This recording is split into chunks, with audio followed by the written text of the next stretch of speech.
Muy buenos días con todos y todas. De la Escuela Defensorial de la Defensoría Pública del Ecuador se complace en dar una cordial bienvenida a este espacio de formación. Saludamos la presencia de la doctora Rocío Játiva, directora de la Escuela Defensorial, de la doctora Blanca Alexandra Vallejo Basante, quien es jueza provincial de la Sala Especializada de Familia, Niñez y Adolescencia de Infractores de la Corte Provincial de Justicia de la SUAY. Estimados compañeros y compañeras de la Defensoría Pública, sean todos bienvenidos y bienvenidas. Damos el paso a la doctora Rocío Játiva con su intervención. Buenos días con todas, con todos. Sean ustedes bienvenidos a este espacio de capacitación. Reciban en primer lugar un saludo de parte del doctor Morales, Defensor Público General, y bienvenidos a este espacio académico organizado por la Escuela Defensorial de la Defensoría Pública del Ecuador. El objetivo de esta capacitación es brindarles herramientas para reforzar sus conocimientos y desarrollar actividades clave en el análisis de la jurisprudencia constitucional, que es un área fundamental para nuestra práctica diaria. El tema central de esta jornada será el análisis de sentencias emblemáticas y su aplicación práctica, específicamente el análisis de la sentencia 163 del 18 de septiembre de la Corte Constitucional. A lo largo de esta capacitación se abordará los recursos procesales vinculados a dicha sentencia, profundizando en el contenido, en su aplicación de sus lineamientos. Este espacio virtual representa una valiosa oportunidad para actualizar nuestros conocimientos y enriquecer nuestra práctica diaria como defensores públicos. En esta ocasión agradecemos la presencia y nos acompaña la doctora Alexandra Vallejo Basante, jueza provincial de la Sala Especializada de Familia, Niñez y Adolescencia de la Corte Provincial de Justicia de la SUAY. Una persona experta en el tema, quien será nuestra ponente en esta jornada. Agradecemos profundamente, le agradecemos a usted, doctora Vallejo, por su presencia y su disposición para compartir su vasta experiencia sobre este tema. Gracias por su participación y compromiso a todos y a todas. Que tengan una linda jornada. Agradecemos las palabras de la directora de la Escuela Defensorial, la doctora Rocío Játiva, y recordamos a los asistentes las siguientes indicaciones para la presente jornada. Mantener encendidas sus cámaras durante toda la sesión. Además de ello, se le brindará un espacio de preguntas únicamente al finalizar en la presente ponencia. Unos minutos antes de finalizar la capacitación, se enviará el link de registro para que ustedes puedan hacer. Saludamos y damos la bienvenida de esta manera a la doctora Alexandra Vallejo Basante, jueza provincial de la SUAY. Doctora, tiene la palabra. Previamente nos permitimos leer un breve resumen de su hoja de vida. Ella es la doctora en jurisprudencia y abogada de los tribunales de la República por la Pontificia Universidad Católica del Ecuador. Además, es especialista superior en Derecho Procesal por la Universidad Andina Simón Bolívar. Es mediadora de la Cámara de Comercio de Cuenca con el aval de la Universidad de Cuenca, presidenta de la Corte Provincial de Justicia de la SUAY, además jueza de Familia, Mujer, Niñez y Adolescencia en Cuenca, abogada de la Defensoría del Pueblo del Ecuador. Bienvenida, doctora, tiene la palabra. Muchísimas gracias, Rocío. Muchísimas gracias, Danilo. Gracias a la Escuela Defensorial por esta oportunidad de dirigirme a defensores y defensoras públicas. Le tengo un gran cariño y un gran aprecio a la Defensoría Pública. He tenido la oportunidad de estar en varias capacitaciones con ustedes y fui docente inclusive cuando no existía la Escuela Defensorial, cuando muchos de los defensores y defensoras concursaron para ser defensores públicos. Así que para mí es un verdadero honor y un verdadero placer. Aparte de eso, solamente una aclaración, soy expresidenta de la Corte, tenemos una presidenta actual, pero en todo caso, básicamente eso. Se me ha pedido que se haga una capacitación respecto, entiendo que van a tratar durante estos días varias sentencias de la Corte Constitucional. A mí me ha correspondido el análisis de la sentencia 163-18 CEP-CC. Sentencia tiene dos puntos básicos que yo creo que es importante tratar. Los dos tienen que ver con lo que es la defensa diaria de derechos de las personas. Entonces lo vamos a ir dividiendo como en la primera parte que tiene la sentencia, que es el tema de la garantía de la motivación como parte del derecho al debido proceso, y la otra parte que es la garantía del derecho a la defensa, también como parte del debido proceso. Tenemos que partir de que el debido proceso es la columna vertebral de todo proceso judicial. En un proceso judicial en el que no se respetan las garantías del debido proceso, realmente tenemos vulneración de varios derechos. Entonces, siempre recordar que esta es la columna vertebral de cualquier proceso. En esta sentencia de la Corte Constitucional, y realmente tenemos que hacer referencia a que la Corte Constitucional ha tenido y sigue teniendo, tanto con su anterior composición como con la actual, sentencias emblemáticas, sentencias que nos van guiando tanto a ustedes en el trabajo como defensores públicos, como a quienes ejercemos las funciones jurisdiccionales. En este caso, esta sentencia aborda el caso de una contravención que se juzgó en una unidad judicial penal en el cantón San Borondón, en la provincia del Guayas. ¿Qué pasa con este caso? No sé si es que ustedes ya pudieron leer la sentencia, tal vez lo hicieron. Una persona es detenida, una señora es detenida por supuestamente manejar bajo efectos de sustancias estupefacientes, psicotrópicas o preparados, que esto es sustancias alcohólicas. En el momento que la detienen, la llevan a la unidad de flagrancias, comparece un perito, y este perito, en el momento de querer realizar o de querer tomar muestras para realizar el análisis de si es que efectivamente se encontraba bajo estas sustancias, la señora se niega.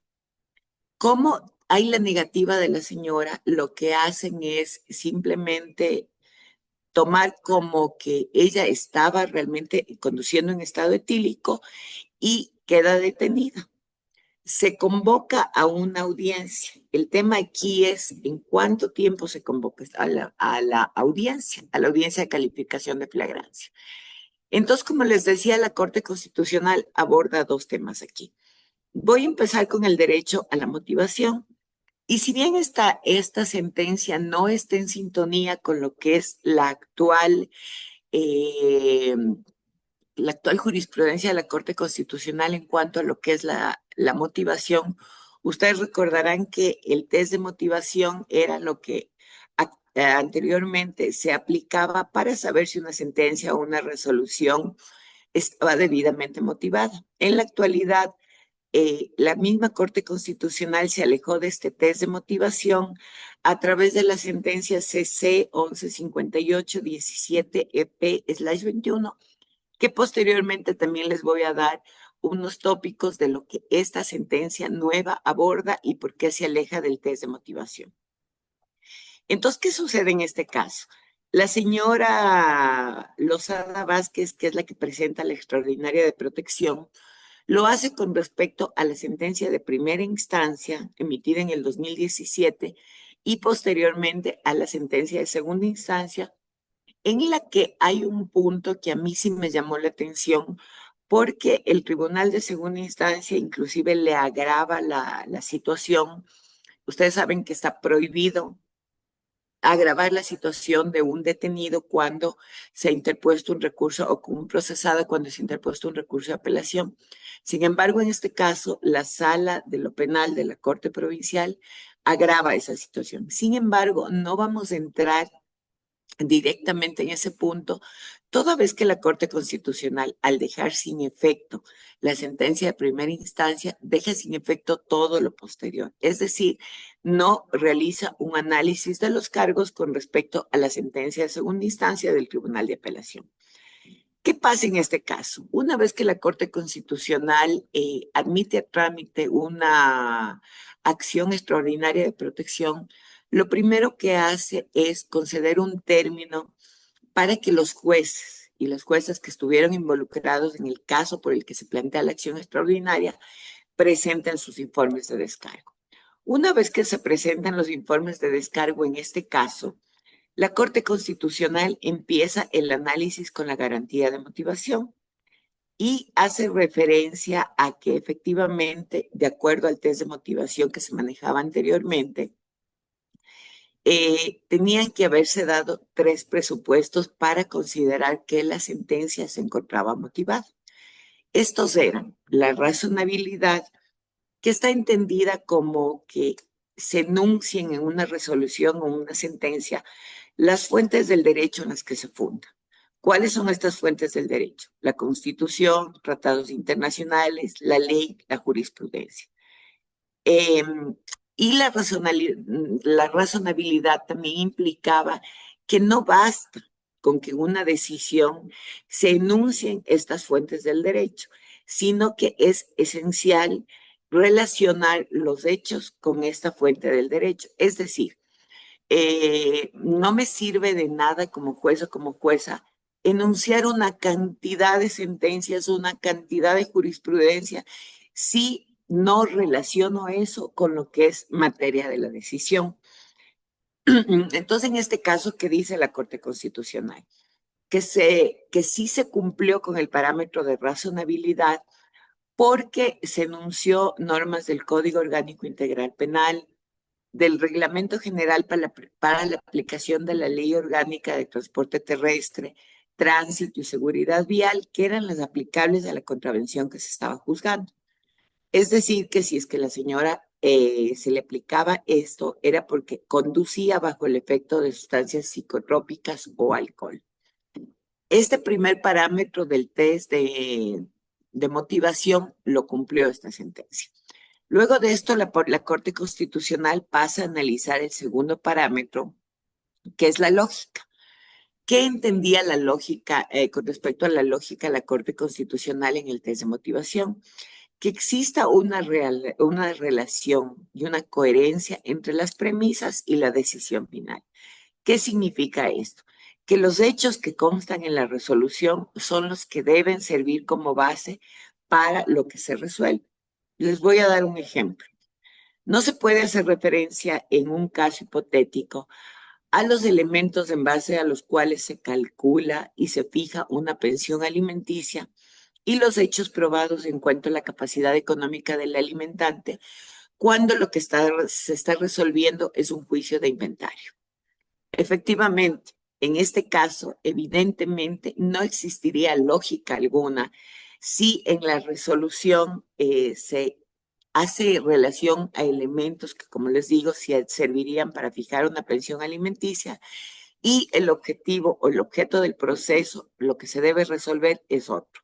En este caso que les doy como un ejemplo, un juicio de inventario. Entonces, si es que se resuelve de esta manera, esta sentencia o esta resolución carecería del elemento de lógica en su motivación.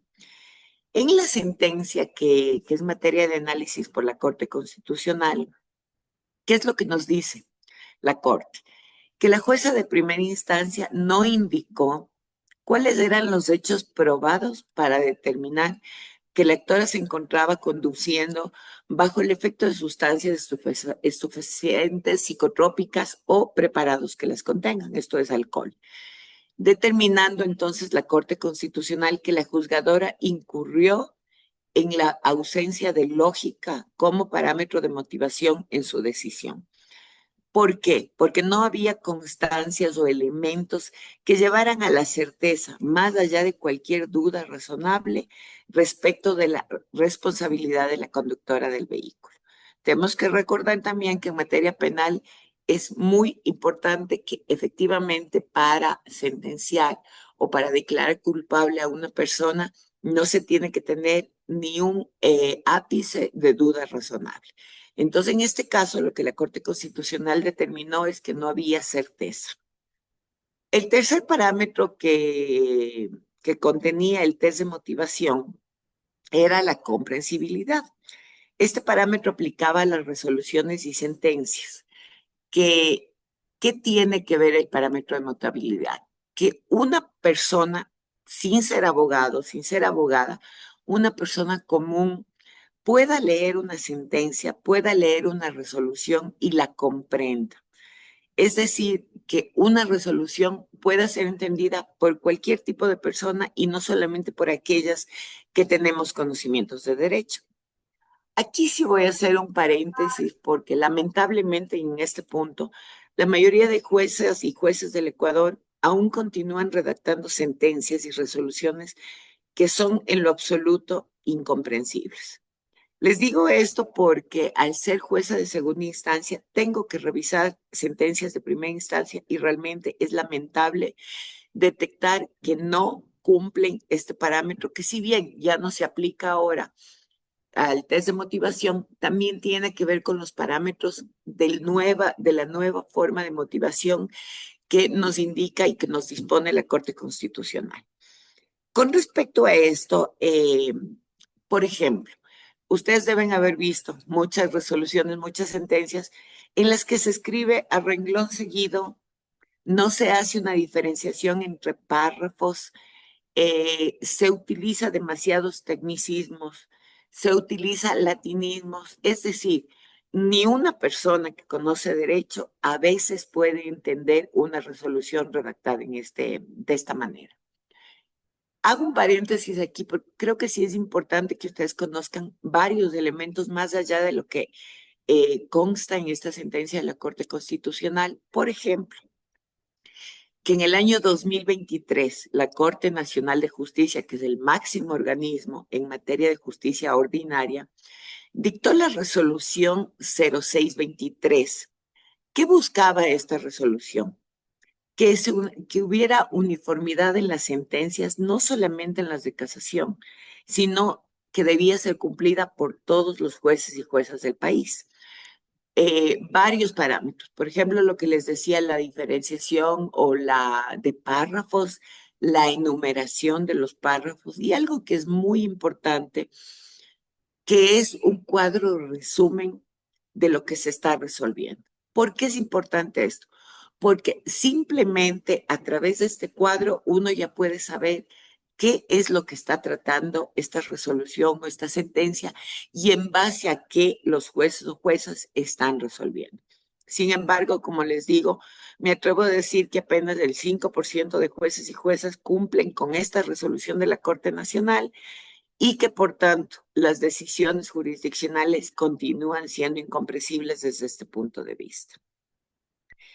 En cuanto a este parámetro de motivación, el artículo 622 del Código Orgánico Integral Penal señala cuáles son los requisitos que debe tener una sentencia escrita, entre los que se encuentran la relación precisa y circunstanciada del hecho punible y de los actos que la o el sentenciado por el tribunal considera probados en relación a las pruebas practicadas, las consideraciones por las cuales se da por probada o no la materialidad de infracción y la responsabilidad de los procesados, así como las pruebas de cargo y de descargo para atenuar responsabilidad.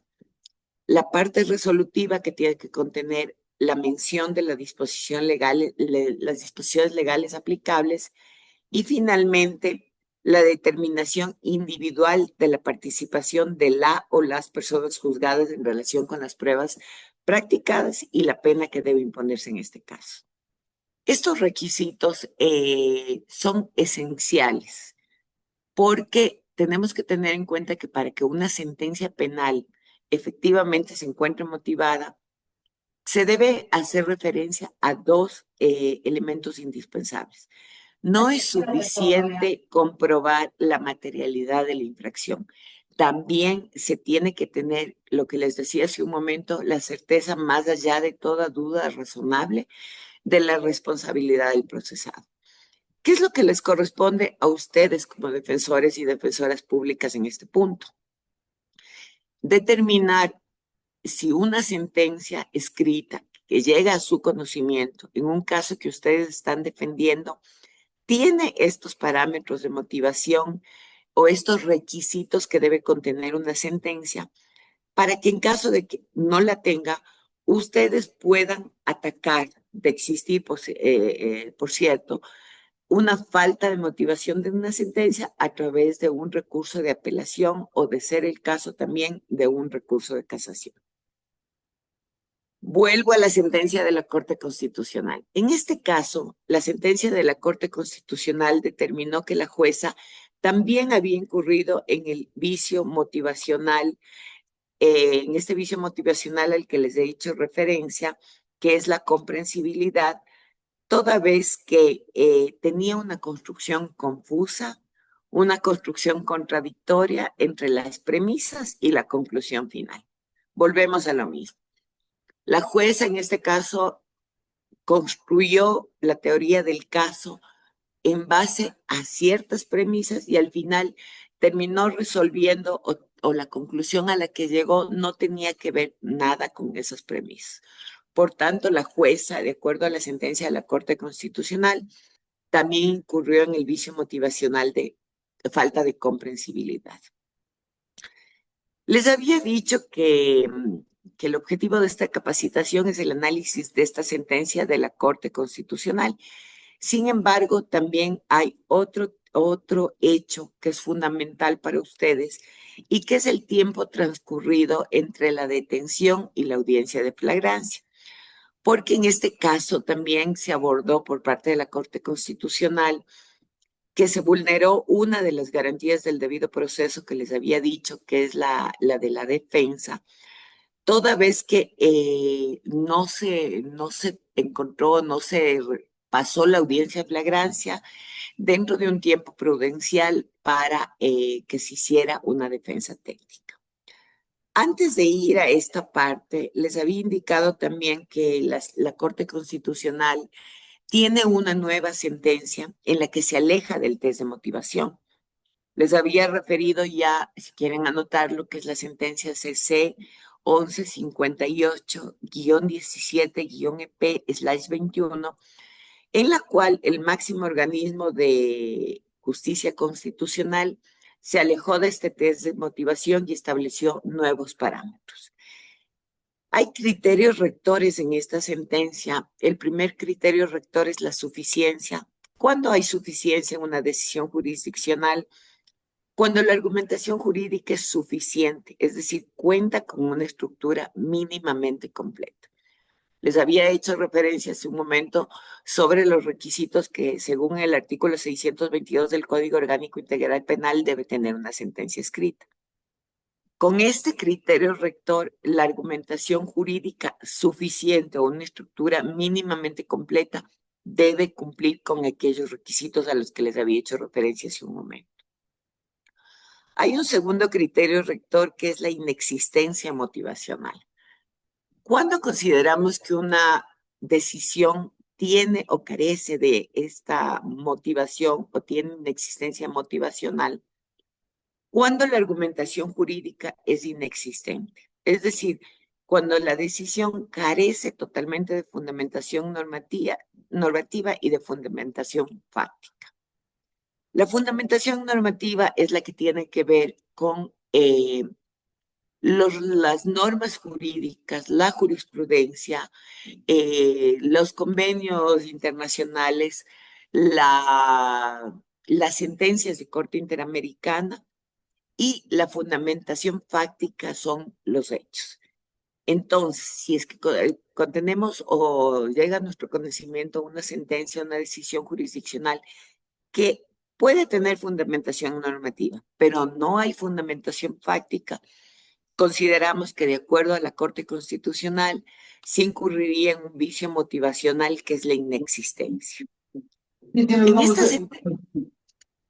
En esta sentencia de la Corte Constitucional de la motivación, también tenemos otras tipologías motivacionales, que son la inexistencia, la insuficiencia y la apariencia. La apariencia surge cuando la argumentación jurídica incurre en algún tipo motivacional, como puede ser incoherencia, inatinencia, incongruencia o incomprensibilidad. La incongruencia se configura también cuando existe contradicción entre el análisis de los hechos, el análisis de la prueba actuada y la decisión jurisdiccional. Y finalmente, la decisión es incongruente cuando no se da respuesta a todos los argumentos de las partes. Entonces, el conocimiento de esta sentencia constitucional es muy importante para que ustedes, en calidad de defensores y defensoras públicas, puedan fundamentar recursos de apelación respecto a sentencias que se encuentran inmotivadas, afectando el derecho al debido proceso de sus defendidos. Entonces, lo que sí les recomendaría es que lean y estudien esta sentencia, porque esa es está en sintonía con lo que es la nueva jurisprudencia de la Corte Constitucional en cuanto a la motivación de las sentencias y resoluciones. Les había dicho al principio que esta sentencia de la Corte Constitucional, que es materia de esta capacitación, trata dos temas. He hecho referencia a la primera garantía del debido proceso, que es la motivación de una decisión. A continuación voy a pasar a lo que es la segunda parte que trata esta sentencia, que es la vulneración del derecho a la defensa. Ustedes conocen que parte fundamental del derecho a la defensa, y así lo consagra el artículo 76, numeral 7, literal B de la Constitución, es contar con los medios y con el tiempo necesarios para preparar una defensa. En esta misma línea también tenemos que la Corte Interamericana de Derechos Humanos, en la sentencia dictada dentro del caso Lori Berenson Mejía versus Perú, al analizar la garantía judicial contemplada en el artículo 8, numeral 2, literal E de la Convención Americana de Derechos Humanos, que es la concesión al inculpado del tiempo y los medios adecuados para la preparación de su defensa, indicó o consta en esta sentencia que toda persona arrestada, detenida o presa, se le facilitarán las oportunidades, tiempo e instalaciones adecuadas para recibir visitas de un abogado o abogada defensora, entrevistarse con él, consultarle sin demora, interferencia ni censura y en forma plenamente confidencial.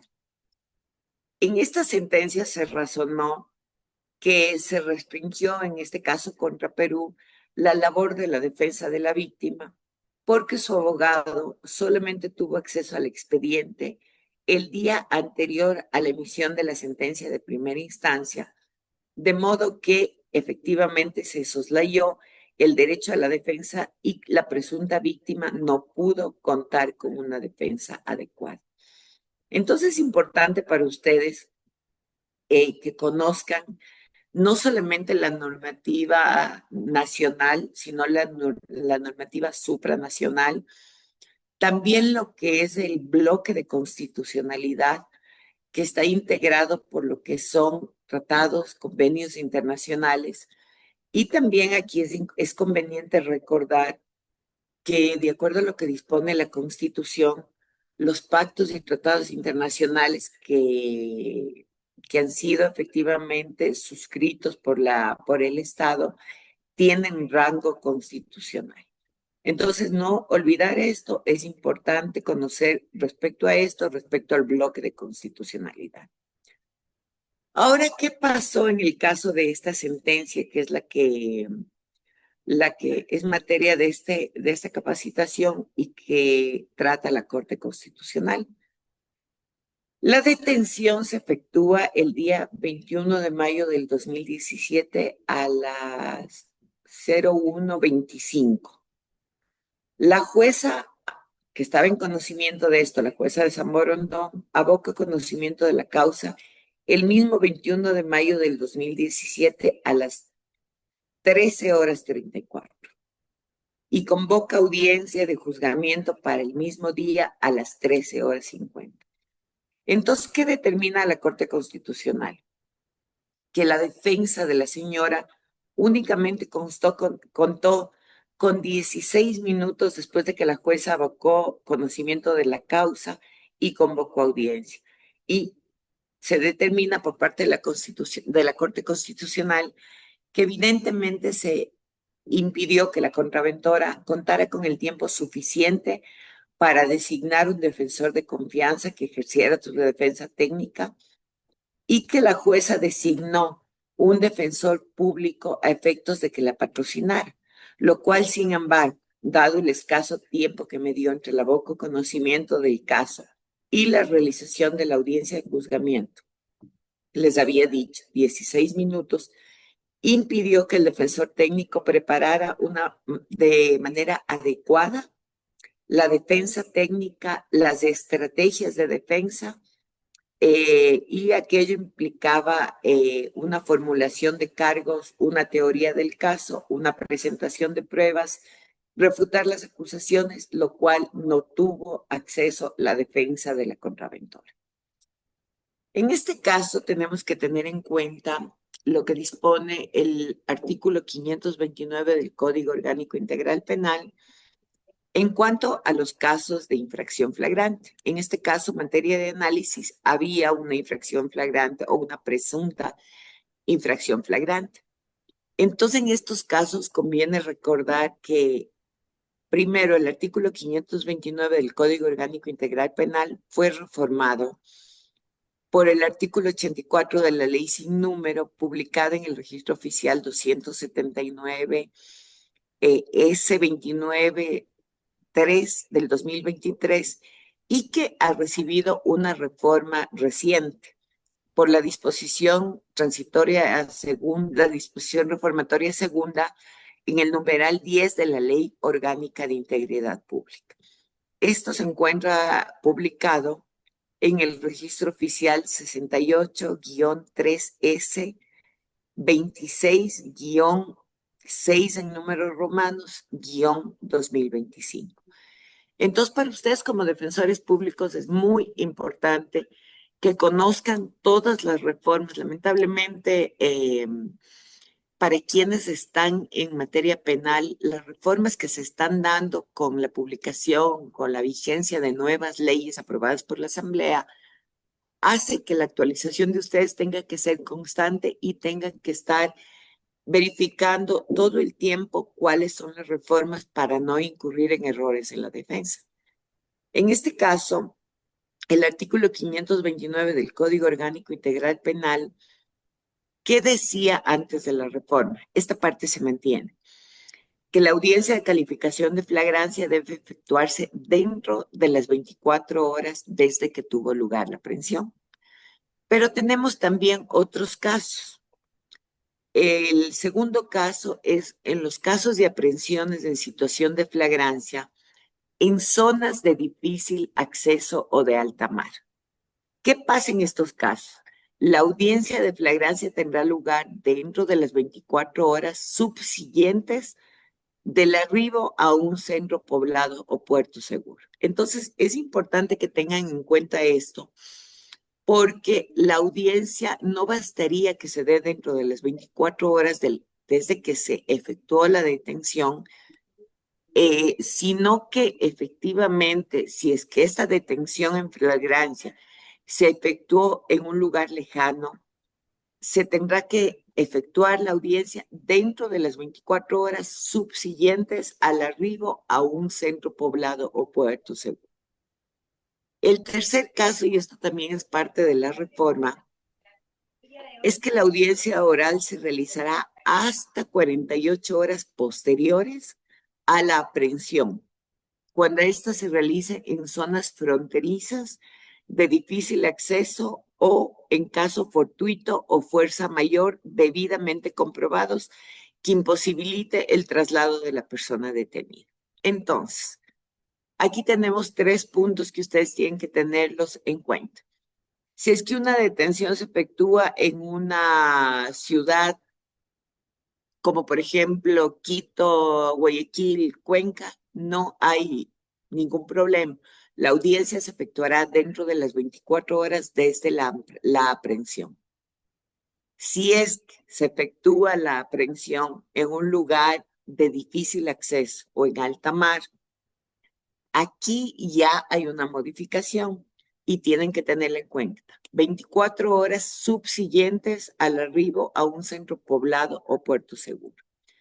Y finalmente, 48 horas posteriores a la aprehensión es el tiempo en el que se debe efectuar la audiencia de calificación de flagrancia cuando se trata de zonas fronterizas de difícil acceso o en caso fortuito o fuerza mayor debidamente comprobados que imposibiliten el traslado de la persona aprehendida. Esta norma, les decía, ha sido reformada. Sin embargo, se debe cuidar el derecho constitucional del aprendido o de la aprendida a preparar en debida forma su defensa. En este punto es importante señalar que si bien juezas y jueces tenemos la obligación de garantizar que siempre, en cualquier materia, especialmente en la penal y contravencional, una persona cuente con un abogado defensor. Y cuando aquello no ocurre, tratándose de defensa particular, disponer que se notifique a la Defensoría Pública a fin de que se haga cargo de la defensa. Aquí yo creo que sí es conveniente hacerse algunas preguntas. Primero, ¿qué pasa cuando ustedes llegan a una audiencia sin siquiera haber revisado el proceso, porque fueron designados defensores públicos? ¿Qué pasa cuando ustedes, en este caso, llegan, pueden realizar una defensa adecuada sin conocer los hechos? Otra pregunta. ¿Se garantiza el derecho a la defensa de la persona a la que deben patrocinar? En estas circunstancias y en los tres casos, la respuesta evidentemente es no, a la luz de lo que realmente implica el derecho constitucional a la defensa. Porque el derecho constitucional a la defensa no es simplemente contar con un abogado defensor de confianza o que se me designe un defensor público. Este abogado de confianza y más, en los casos en que se les asigna la defensa a ustedes como defensores y defensoras públicas, tienen que tener el tiempo suficiente para preparar una defensa adecuada. ¿Cuál es o qué implica contar con este tiempo suficiente? Tener acceso al expediente, es decir, poder revisarlo, para que ustedes sepan en qué circunstancias fue detenida la persona, cuáles son los elementos de cargo, para que ustedes también puedan verificar si es que existen elementos de descargo o también elementos atenuantes. Tener la posibilidad de que la persona detenida se pueda entrevistar con ustedes, porque es muy importante que un abogado o una abogada conozca los hechos de primera mano de la persona que fue detenida. Entonces, si es que ustedes son designados porque no hay una defensa particular y son designados de un momento a otro, tienen que verificar que efectivamente se les garantice la posibilidad de preparar una defensa técnica. ¿Qué deben hacer en este caso? Si es que se les designa, si es que, como en el caso de estudio de la Corte Constitucional, tienen apenas 16 horas entre el momento en que se aboca conocimiento y se convoca audiencia. Mi sugerencia es pedir que la audiencia sea postergada por el tiempo necesario para que ustedes puedan realizar una adecuada defensa. Sin olvidar, eso sí, no pueden olvidar que la audiencia debe realizarse dentro de los términos que dispone el Código Orgánico Integral Penal y a los que he hecho referencia hace un momento, términos que deben estar en sintonía con la reforma del Código Orgánico Integral Penal. Es muy importante lo que determinó la Corte Constitucional en esta sentencia y a modo de conclusión en cuanto a que las garantías del derecho a la defensa no pueden ceder ante un procedimiento expedito.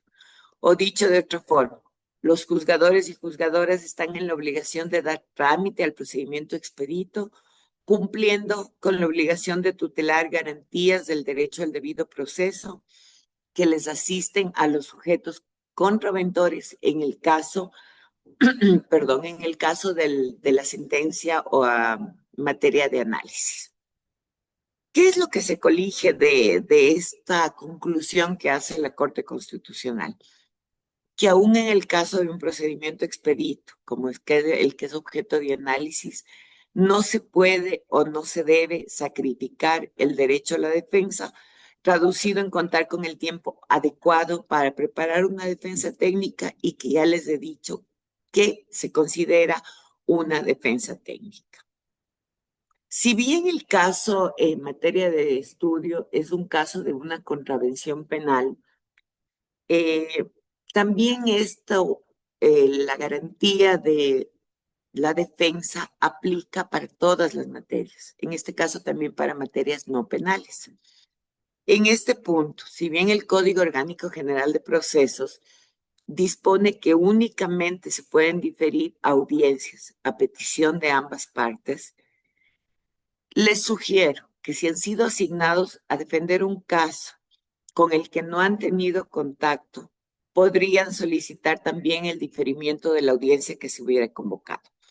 En el caso de materia no penal y las que contempla el Código Orgánico General de Procesos, es menos complicado que en materia penal, porque si ustedes solicitan el diferimiento de una audiencia única, por ejemplo, se me ocurre que llegaron o fueron designados para defender a una persona que está demandando alimentos, pero se les convoca el día lunes para una audiencia que debe efectuarse el martes. En ese caso, ustedes no han contado con los medios adecuados ni el tiempo para la preparación de la defensa, pero en materia civil, en materias no penales es más fácil porque no hay que cumplir los términos estrictos como en los casos de materias penales y de detecciones en flagrancia. Entonces, en este caso, ustedes podrían hacer referencia a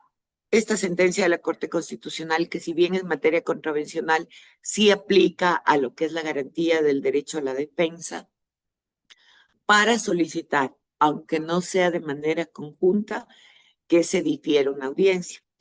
En este punto, tengo que hacer referencia a que en cuanto empezó la vigencia del Código Orgánico General de Procesos en el 2016, y les hablo porque justamente mi materia no es penal, en un determinado momento y al inicio de la vigencia, a nosotros para evaluaciones como jueces y como juezas, había un punto, un ítem de evaluación que era el tema de diferimiento de audiencias. Entonces, si es que un juez o una jueza en materia no penal difería audiencias, era considerado un demérito.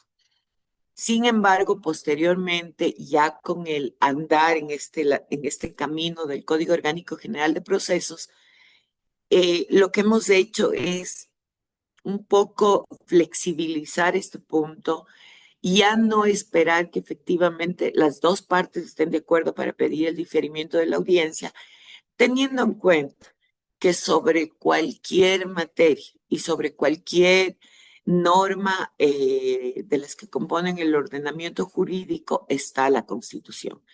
Y en este caso, aplicando el artículo 76 de la Constitución, justamente lo que hemos hecho es dar paso a diferimientos. Ahora, también es importante aquí el tema del abuso del derecho. Porque si bien ustedes pueden solicitar el diferimiento de una audiencia porque fueron designados como defensores públicos de una persona con un tiempo no suficiente para preparar una defensa, también sí es importante tener en cuenta que hay casos en los que existen ciertos abogados, lamentablemente, y de esos casos conocemos muchos y ya conocemos quiénes son, que solicitan diferimiento una y otra vez. Había un caso hace poquito, les doy a modo de ejemplo un caso de un divorcio que en primera instancia se solicitó por parte de la defensa particular 18 veces el diferimiento de la audiencia. Entonces, en estos casos ya hay abuso del derecho y claro, ahí es obligación de quienes impartimos justicia detectar cuándo se trata de abuso del derecho y cuándo efectivamente sí se trata de garantizar el derecho a la defensa. Eso como tópicos para ustedes en lo que es la materia que a ustedes les corresponde, porque sí, ustedes no hacen defensa pública solamente en materias penales, sino en materias no penales.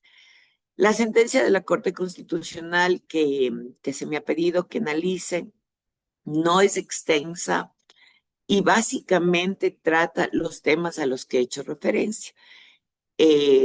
Y que a modo de resumen les vuelvo a indicar el tema de las dos garantías básicas del debido proceso, que son la motivación y el derecho a la defensa.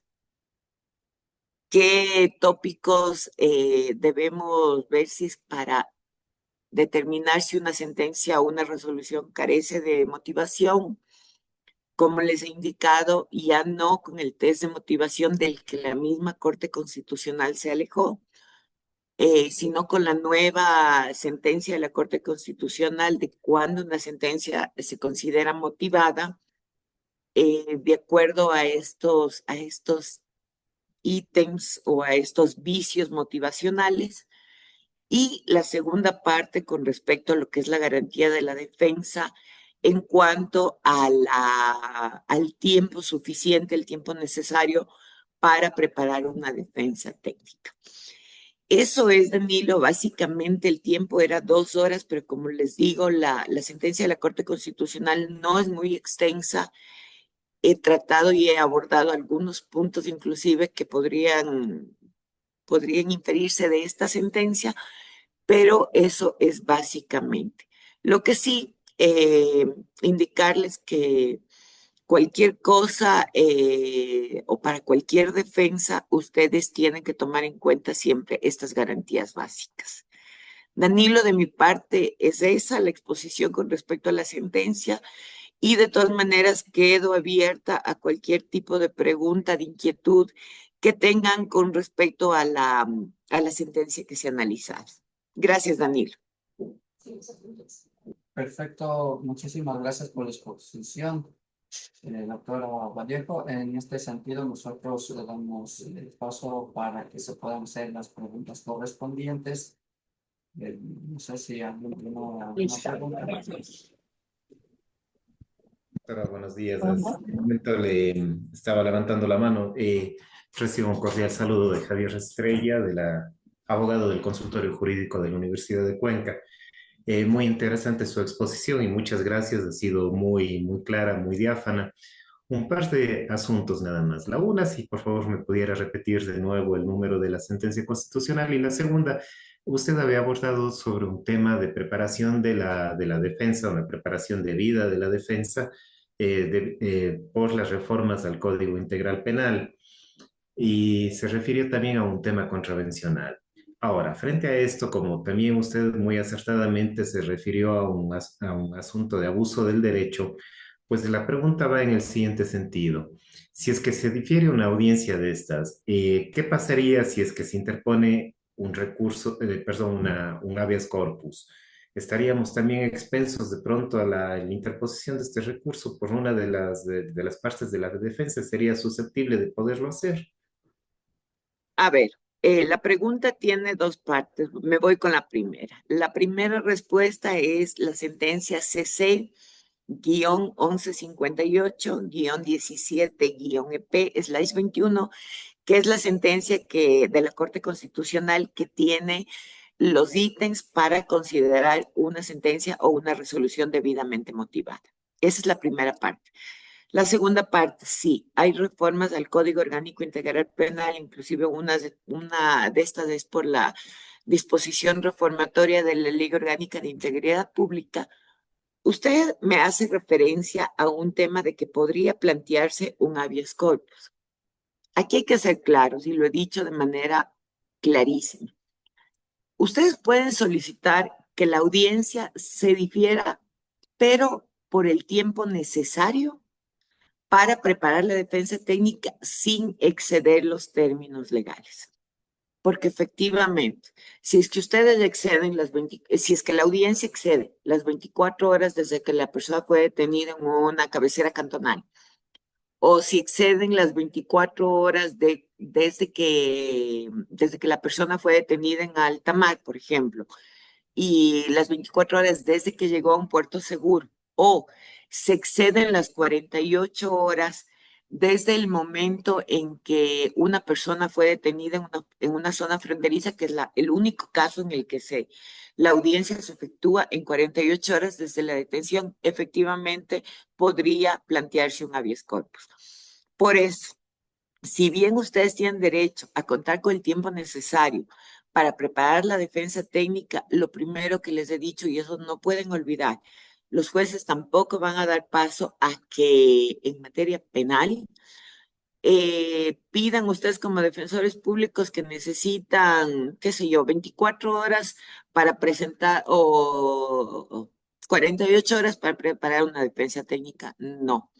O sea, en esos casos sí efectivamente ya habría una detención inconstitucional y podría plantearse un habeas corpus. Entonces, contar con el tiempo necesario implica pedirle al juez o la jueza, a ver, me acabo de hacer cargo de la defensa, se me acaba de designar, la persona fue detenida, se me ocurre a las 10 de la noche, se ha convocado la audiencia para las 10 de la mañana, pero las 24 horas se cumplen a las 10 de la noche del día lunes, fue detenida el domingo a las 10 de la noche. Entonces, por favor, difiera la audiencia para las 5 o 6 de la tarde.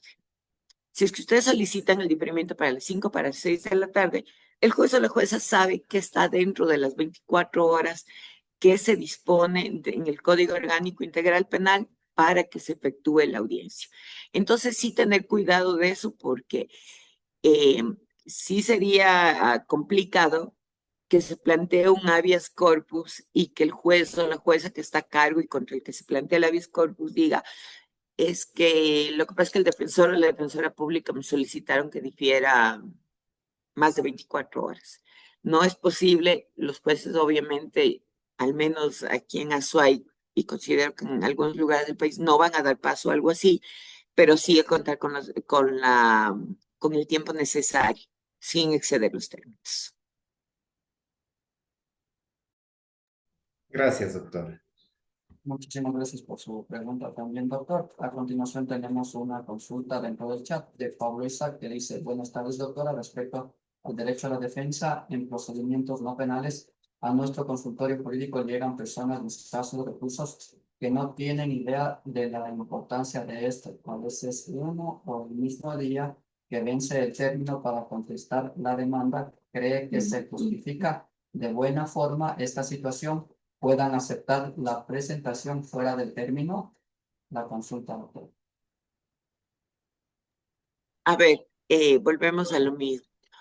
En este caso, ustedes no pueden presentar bajo ningún punto de vista una contestación fuera de término, porque si lo hacen en materias no penales, obviamente, y contestan fuera de término, su defendido o defendida se queda sin la posibilidad de actuar prueba, porque anuncian prueba, pero lo hacen de manera extemporánea, entonces no va a haber la posibilidad que se actúe esa prueba.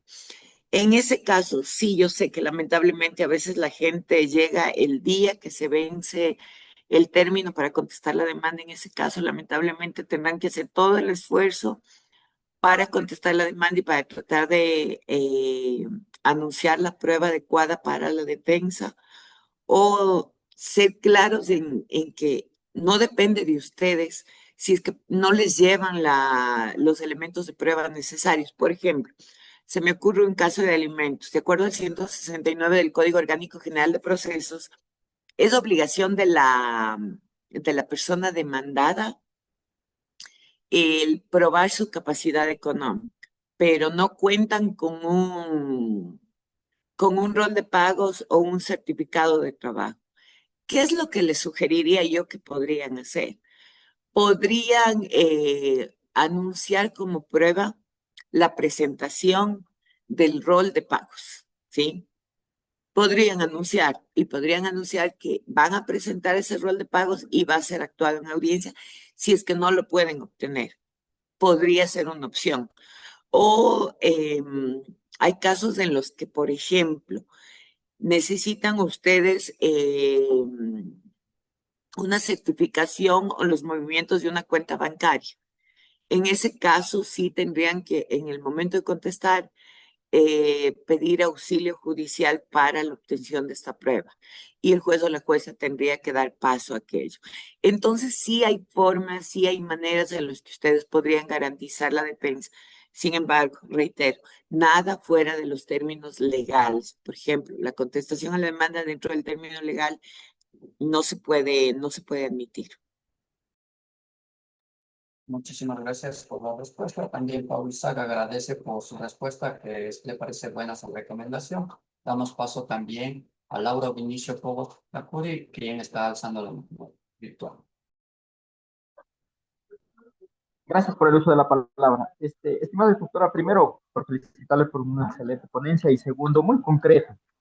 En relación a este tipo de garantías, por ejemplo, Defensoría Pública, cuando comparecemos a audiencias, y obviamente es conocido por todos de que nuestra carga laboral es muy alta y siempre se requiere, más aún nosotros en materia penal que estamos trabajando con delincuencia organizada, en el rato de la audiencia, pues los señores jueces nos disponen que tenemos que hacer defensa inclusive por personas procesadas que están con abogados particulares, pero que no han comparecido y obviamente disponen de que como somos defensores públicos, nosotros tenemos que hacer defensa en ese momento y que lo máximo que pueden hacer es darnos, qué sé yo, 20 minutos para preparar la prueba en referencia a esa procesada que tenía abogado particular.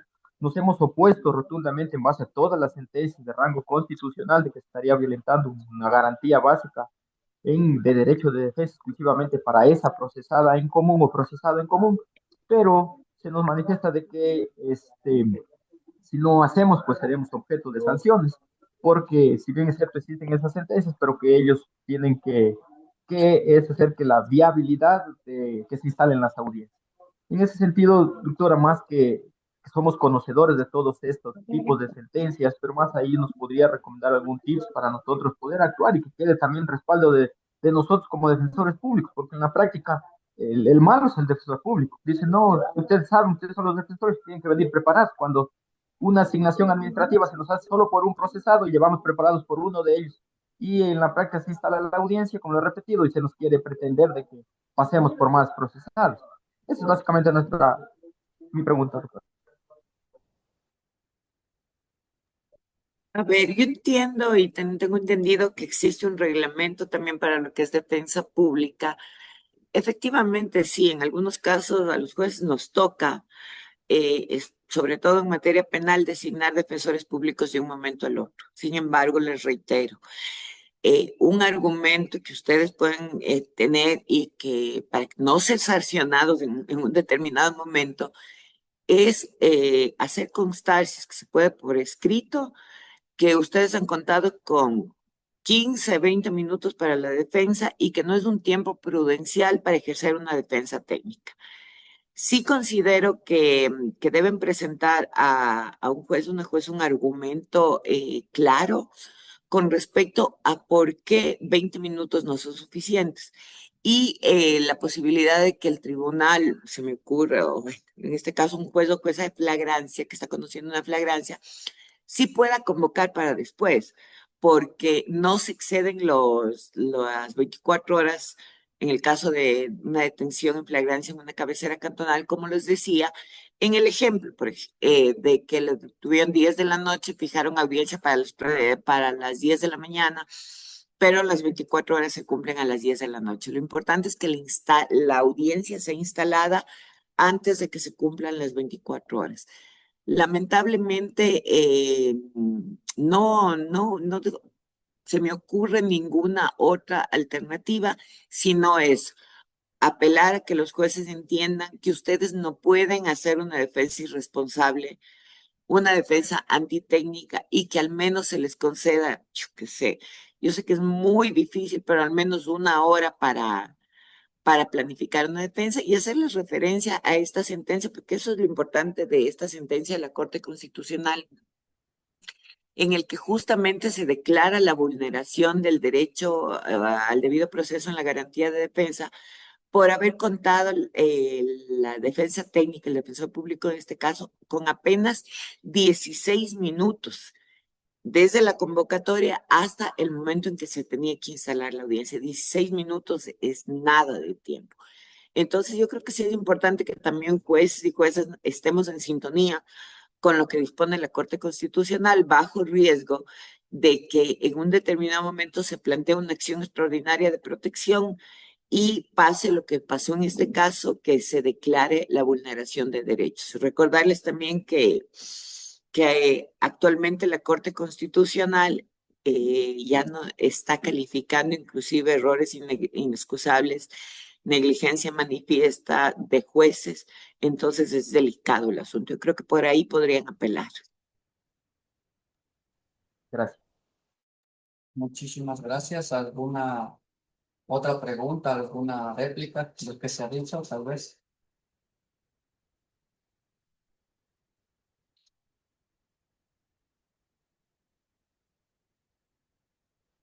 Bueno, en todo caso, si es que no existe ninguna otra pregunta, nosotros le agradecemos a la autoridad presente, en este caso a la directora de la Escuela Defensorial, a nuestra ponente por la excelente exposición, que nos ha brindado sus conocimientos en este evento académico, así como a todos los asistentes por su importante participación en esta jornada de aprendizaje. Un excelente resto de jornada para todos y todas. Recuerden registrarse en el link que se les remitió al chat. Muchas gracias. Justo le iba a pedir que si nos pueden remitir de nuevo el link. El link, listo, ya El sí link. Sí, el link del muchas gracias. registro de asistencia se retiró, doctor. Sí, sí, ya, pero no tenemos el link aquí para volver a ingresar los datos, nada. Bueno, entonces ya no me debe nada. Ya le envié. Ya envió nuevamente al chat y me confirma si es que le ha llegado a usted también, pues se está enviando para todos. Muchas gracias. Bueno, Jenny. ¿Le llegó tal vez? Sí. ¿Sí, Pablo? De mi parte, Danilo, muchísimas gracias a la Muchas Defensoría gracias, Pública, doctor. a la Escuela Defensorial una vez más y siempre a las órdenes. Un gusto. Buenos días con todos. Gracias, doctora Muchas Mayela. gracias. Hasta luego. Más seguro. No ha No, llegado ni el siquiera link en el chat. link para podernos No, ingresar.